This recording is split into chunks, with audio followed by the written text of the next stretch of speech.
परमात्मा बिल्कुल अच्छी तरह से सबकी कामनाओं को भी जान रहा है और कामनाओं के अनुरूप फिर उसका पोषण प्रदान कर रहा है, कामनाओं की पूर्ति कर रहा है।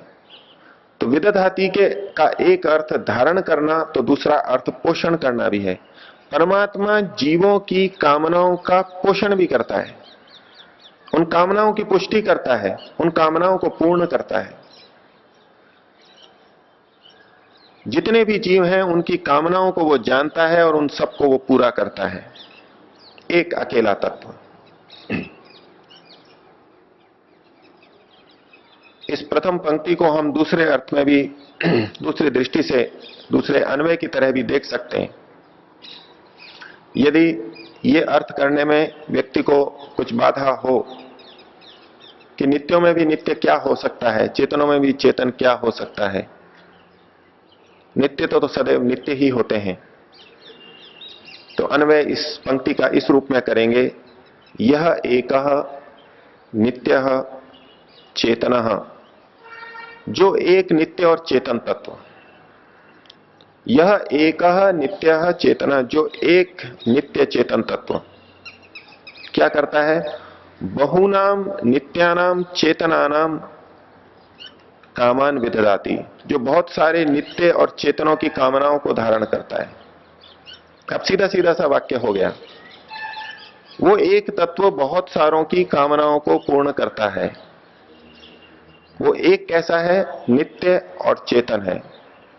और वो किनकी कामनाओं को पूरी करता है, जो नित्य हैं और चेतन है। तो एक नित्य और चेतन तत्व अनेक नित्य और चेतन तत्वों की कामनाओं को धारण करता है और उनका पोषण करता है, पूरा करता है। और इससे क्या होगा, ये बोध नचिकेता को क्यों दिया जा रहा है, परमात्मा के इस स्वरूप को नचिकेता को क्यों बताया जा रहा है, परमात्मा को इस रूप में जानने से हमारे पे क्या प्रभाव आएगा, उसको अगली पंक्ति में कहा, उसका परिणाम प्रभाव अगली पंक्ति में कहा। तो कहा इस प्रकार का जो परमात्मा है, जिसको पहली पंक्ति में कहा तम, उस परमात्मा को आत्मस्थम, जो कि आत्मा में स्थित है, अपने अंदर स्थित है, उस परमात्मा को ये अनुपश्यन्ति, जो लोग देखते हैं, जो परमात्मा को इसी रूप में जानते हैं कि परमात्मा हमारी कामनाओं को जानता है और उनको पुष्ट करता है, पूरी करता है, जो इस रूप में परमात्मा को देखते हैं। यहां यमाचार्य ने शब्द का प्रयोग किया अनुपश्यन्ति।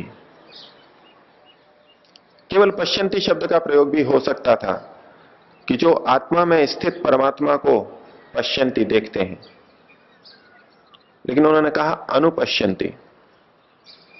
अनु का मतलब होता है पश्चात, पीछे पीछे। किसके पश्चात और किसके पीछे पीछे?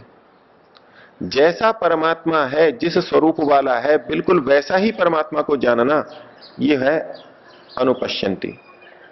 उसी की तरह से जानना, जैसा परमात्मा है उसी तरह का उसको जानना, यह अनुपश्यन्ति का अर्थ आएगा। परमात्मा जिस रूप में हमारी कामनाओं को जानता है और पूरा करता है, उसी रूप में उसको जो स्वीकार करते हैं। परमात्मा कामनाओं को जानता है और कामनाओं को पूर्ण करता है, ऐसा बहुत लोग मानते हैं। और इसके अनुरूप वो फिर प्रार्थना भी करते हैं। अगर परीक्षा में अध्ययन नहीं किया और अनुत्तीर्ण होने की संभावना है तो वो प्रार्थना करता है। जिसको जो मानता है, जिस रूप में मानता है, जाकर के प्रार्थना करता है कि मेरे अंक अच्छे आ जाएं, मैं उत्तीर्ण हो जाऊं। ये कामना है उसकी। परमात्मा इस कामना को जान रहा है, विदधाति जान तो रहा है, लेकिन विदधाति का दूसरा अर्थ भी है कि वो पोषण करता है, कामनाओं को पुष्ट करता है, पूर्ण करता है। क्या परमात्मा इस रूप में उस व्यक्ति की कामना को पूर्ण करता है? लेकिन वो व्यक्ति तो मान रहा है कि परमात्मा मेरी कामना को पूर्ण करेगा, तरह तरह के उपाय कर रहा है, तरह तरह के विश्वास मन के अंदर पाल रहा है। कोई अधार्मिक व्यक्ति भी कामना कर सकता है धार्मिक व्यक्तियों के नाश की। उसके अधर्म कार्यों को करने में जो बाधा पहुंचाते हैं, जो सज्जन व्यक्ति, जो राजा, न्यायकारी राजा बाधा उत्पन्न करता है, उनका नाश हो जाए, यह कामना कर सकता है कोई। यदि यह मान लिया जाए कि परमात्मा सब जीवों की सब कामनाओं को जानता है, जानता तो है निश्चित रूप से, चाहे वो गलत कामना है चाहे उचित कामना है, लेकिन विदधाति का दूसरा अर्थ जो पोषण करना है, पूर्ण करना है, परमात्मा सबकी मनोकामना को पूरा नहीं करता। लेकिन पहली पंक्ति में तो यही कहा गया था कि सब बहुतों की कामनाओं को पुष्ट भी करता है। अनुपश्यन्ति शब्द से यह स्पष्ट हुआ कि परमात्मा जिस रूप में कामनाओं को पूर्ण करता है, उसी रूप में जो जानता है, उनको क्या फल मिलता है। तो आगे कहा, ऐसे जो धीर व्यक्ति होते हैं, ये अनुपश्यन्ति धीरा, ऐसे जो धीर व्यक्ति परमात्मा को जानते हैं, इसी रूप में जानते हैं, तेषाम शांति ही शाश्वती, उनकी शांति शाश्वत होती है। उनके मन में जो शांति होती है वो शाश्वत होती है, दीर्घ काल तक रहती है। न इतरेशम, अन्यों की नहीं होती। जो परमात्मा को यथावत कामना पूर्ण करने वाला नहीं मानते, जिस रूप में परमात्मा कामनाओं को पूर्ण करता है उस रूप में नहीं मानते, मनमाने ढंग से कामनाओं को पूर्ण करने वाला मानते हैं, उनकी शांति शाश्वत नहीं रहेगी। थोड़ी देर के लिए हो सकती है। मन में कामना कर ली कि मेरे को इतने अंक आएंगे, प्रार्थना कर गई, थोड़ी देर के लिए मन शांत हो गया, परमात्मा को सच्चे मन से मैंने प्रार्थना की, ऐसा वो सोच रहा है। थोड़ी देर के लिए मन शांत हो गया, मन का क्षोभ कम हो गया, अनुत्तीर्ण होने की आशंका कुछ कम हो गई, लेकिन परिणाम तो जो आना है वही आएगा। इस तरह की गलत कामना का कोई प्रभाव नहीं पड़ने वाला है, फिर अशांति पैदा होगी। नित्य शांति चाहिए, शाश्वत शांति चाहिए, तो परमात्मा को उसी रूप में मानना होगा जिस रूप में वो हमारी कामनाओं को पूर्ण करता है। मनमाने ढंग से ईश्वर को कामना पूर्ण करने वाला माने तो तात्कालिक शांति तो हो जाएगी, लेकिन शाश्वत शांति की प्राप्ति नहीं होगी। इसलिए यमाचार्य ने कहा, तम आत्मस्थम ये अनुपश्यन्ति, जैसा परमात्मा है उसी के अनुरूप जो देखते हैं, उनकी शांति शाश्वत होती है, नेतरेशम, अन्यों की नहीं होती। हमारी विभिन्न कामनाएं हैं। अगर कोई व्यक्ति कामनाओं को पूर्ण करने का आश्वासन देता है, बताता है कि मैं आपकी कामनाओं को पूरी कर दूंगा, तो कामना की अपूर्णता की स्थिति में जब हमारे मन में क्षोभ होता है, अशांति होती है, किसी का आश्वासन पा करके, आसरा पाके मन शांत हो जाता है, वो क्षोभ समाप्त हो जाता है।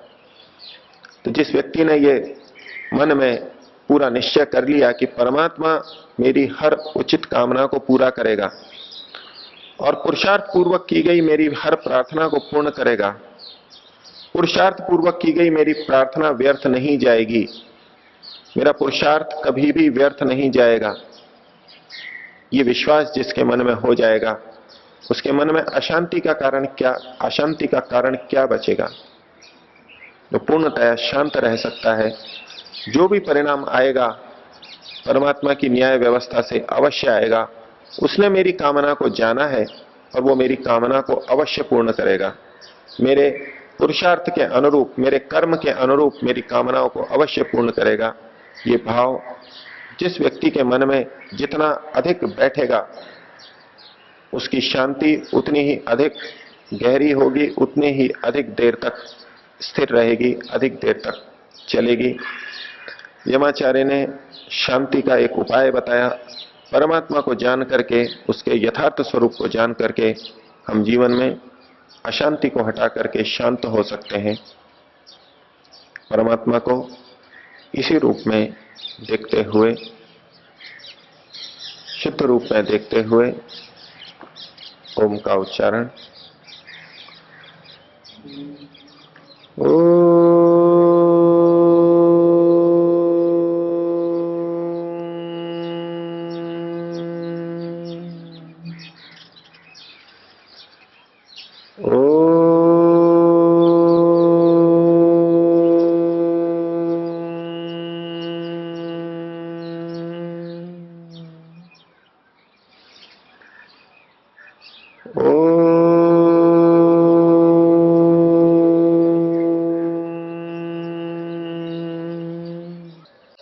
सर्वव्यापक और सबके हितैषी, सबके कल्याणकारी इस स्वरूप को मन में रखते हुए 3 बार ओम का उच्चारण करेंगे।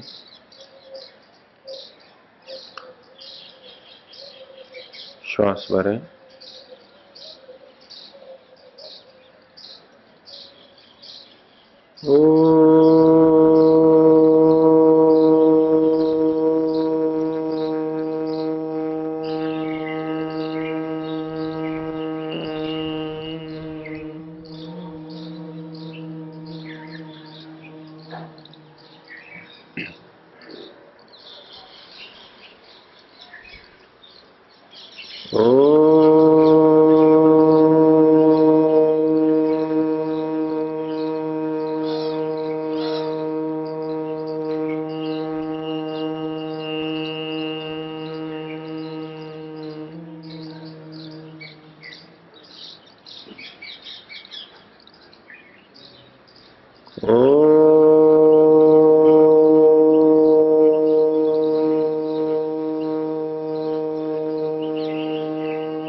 धर्म प्रेमी सज्जनों,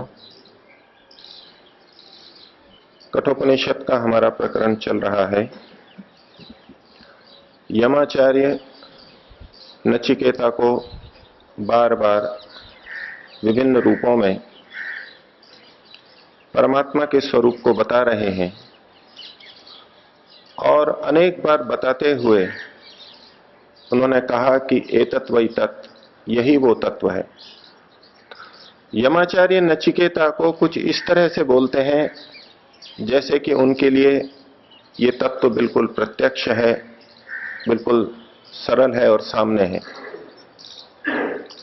लेकिन नचिकेता एक जिज्ञासु है और उसने अभी तक ईश्वर का साक्षात्कार नहीं किया है। उसको वो तत्व इतना आसान और इतना सामने दिखाई नहीं दे रहा। वो ये अनुभव नहीं कर पा रहा है कि जिस सरलता से यमाचार्य कह देते हैं यही तो वो परमात्मा है, यही तो वो परमात्मा है, ऐसा ही तो वो परमात्मा है। लेकिन नचिकेता के मन में ये बात नहीं बैठती कि यही वो परमात्मा है क्या, कहां है वो। वो अपने संस्कारों के साथ में चल रहा है, जिस तरह का जीवन वो जी रहा है, जो जिया है, उसी के आधार पर वो परमात्मा को भी तोलने का और देखने का प्रयास कर रहा है। तो 5वीं वल्ली के 14वें श्लोक में नचिकेता अपनी भावना रख रहा है। 14वें श्लोक में लिखा है, तद एतत् इति मन्यन्ते अनिर्देश्यम परम सुखम कथम नु तत् विजानीयाम किमु भाति विभाति वा। कहते हैं तद एतत् इति मन्यन्ते। ये जो आप लोग यमाचार्य को कह रहे हैं, आप और अन्य ऋषि मुनि जिन्होंने परमात्मा का साक्षात्कार किया है, वो लोग जो ये कहते हैं तद एतत् इति मन्यन्ते, ये सब ऋषि कहते चले आ रहे हैं कि ये वही है, वही तत्व है, वो तत्व तद एतत् इति मन्यन्ते। और कैसा? अनिर्देश्यम परम सुखम, वो तत्व जो परम सुखकर है, लेकिन साथ में कहा अनिर्देश्यम, जिसका निर्देश भी नहीं किया जा सकता। कि परमात्मा का सुख ऐसा है, परमात्मा का सुख इतना है, इस बात का निर्देश नहीं किया जा सकता। ऐसे सुख वाला वो परमात्मा जिसको कि आप बड़ी सरलता से कह देते हैं तद एतत् इति, एतत् वही तत्, ये वही है। वो जो परमात्मा तत्व है, आपने उसका बड़ी सरलता से मेरे सामने वर्णन कर दिया, बता दिया, लेकिन मेरे लिए तो ये समस्या है कि मैं उस तत्व को कैसे जानूं, मैं उस तत्व को उतनी ही सरलता से कैसे जान लूं जिस तरह से आप जानते हैं। तो कहता है कथम नु तद विजानीयाम, आप तो मुझे वो बताइए कि किस तरह मैं उसको जान सकूं। वो परम सुखदायक है, इतना सुखदायक है कि उसका कथन भी नहीं किया जा सकता, अनिर्देश्य है, लेकिन मैं उसको कैसे पाऊं। मेरे लिए तो अब ये प्रश्न उठ खड़ा हुआ है। इस प्रश्न का उत्तर, इसका समाधान अभी तक मेरे को नहीं हुआ, मैं अभी तक संतुष्ट नहीं हो पाया कि आखिर कैसे मैं उस तत्व को जानूं।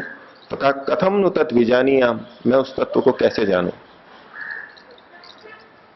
नचिकेता अपने मन में विकल्प रखते हुए, विचार करते हुए प्रश्न कर रहा है। फिर आगे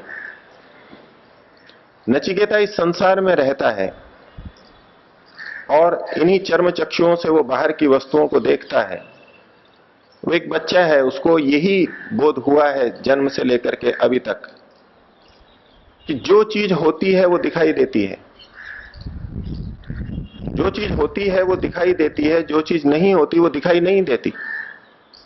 उसका सारा अब तक का व्यवहार इसी तरह का रहा है। कहे कि ठीक है, मैं उस परमात्मा को जानना चाहता हूं, आप मेरे को ये बताए किमु भाति विभाति वा। वो परमात्मा स्वयं प्रकाशित होता है या किसी दूसरे के द्वारा प्रकाशित किया जाता है। नचिकेता ने जीवन में देखा कि जो वस्तु दिखाई देती है उसका अस्तित्व होता है, और जो वस्तुएं दिखाई देती हैं वो दो तरह की होती हैं। एक तरह की वो वस्तुएं होती हैं जो स्वयं प्रकाशित होती हैं, जैसे कि दीपक, अग्नि, सूर्य। उनको कोई दूसरी चीज प्रकाशित नहीं करती, वो स्वयं प्रकाशित होते हैं। उनमें से स्वयं में प्रकाश निकल करके आता है और इन नेत्रों के द्वारा हम उसको देख लेते हैं।